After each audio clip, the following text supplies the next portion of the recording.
Жылкы кышка аткаруу бийлиги толугу менен даяр. Бул тууралуу жогорку кеңеште биринчи вице-премьер-министр Кубатбек Боронов айтты. Жалпысынан Токтогул суу сактагычындагы суунун көлөмү учурда 19,1 миллиард кубту түзүп, кышында электр энергиясына көз карандылык болбойт. Быйылкы жылдын 9 айында электрди бөлүштүрүүчү компаниялар 6,10,04 киловатт 230 трансформаторду алмаштырышты. 182 кошумча 6,10,04 киловатт трансформатор орнотулду.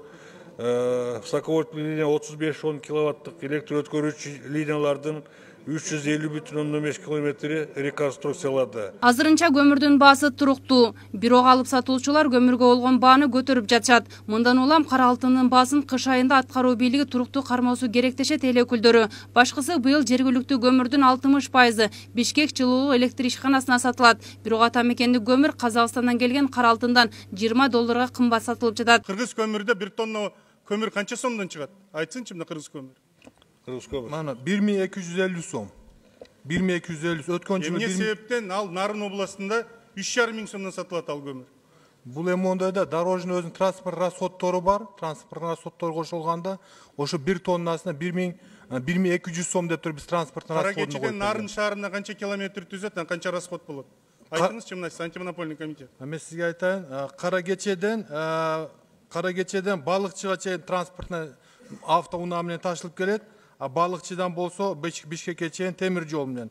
Ошол кара кечеден балыкчыга чейин 1 тонна километр 2 сом 95 деп коюп бергенбиз. Өлкө аймагында көмүрдүн 1 тоннасы 4 миң сомдон башталып 6 миң сомго чейин сатылып жатса, Баткен облусунда кара алтындын баасы 6 миң сомдон башталып 7,5 миң сомго чейин сатылууда. Бул тууралуу аткаруу бийлиги айтып, быйыл эң негизгиси электр энергиясына болгон тариф өзгөрбөйт дешет. Тариф өзгөрөбү, өзгөрбөй электр энергия, ушуну айтып койсоңуз. Ар кандай сөздөр болуп атат, өзгөрөт, өзгөрбөйт. Быйыл өзгөрбөйт. Эмдиги жыл өзгөрүп калышы мүмкүн. Быйыл өзгөрбөйт да. Жыйындын жүрүшүндө басымдуу депутаттарды Бишкек жылуулук электр ишканасынын кышка даярдыгы кызыктырды. Бороновдун айтуусуна ЖЭП бүгүнкү күндө жылытуу мезгилине толугу менен даяр. 18 октябрдан тартып жылуулук бериле баштады. Башкысы химиялык тазалоочу цех боюнча 1 октябрда жаңы тетиктер коюлуп, жалпысынан ага $6 миллион жумшалган. Кубатбек Алчевич, биз интернеттен окудук, баягы ызычуу болгон химвода подготовканын $6 миллион ремонту бүттү деп.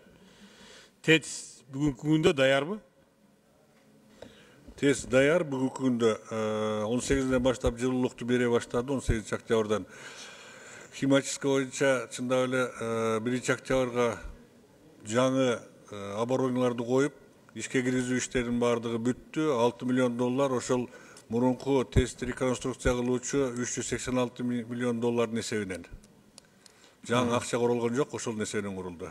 Жыйындын жүрүшү суроо жооп менен коштолуп, облустарда азыртан эле электр энергиясына болгон тартыштык байкалып жатканын айрым эл өкүлдөрү айтып чыгышты. Анткени кыштын биринчи карында эле Жалал Абадтын Аксы, Сузак жана Базар Коргон райондорунун тоолуу айылдарында жарык 3 суткага чейин өчкөн. Бирок буга карабастан Энергия холдингдин жетекчиси Азамат Абдыкарып 100 миң сомго чейин айлык акалары жыйында белгилүү болду. Сентябрга канча алдыңыз колуңузга? Менде так маалымат бар да, ошого уят болуп калбаңыз да кийин.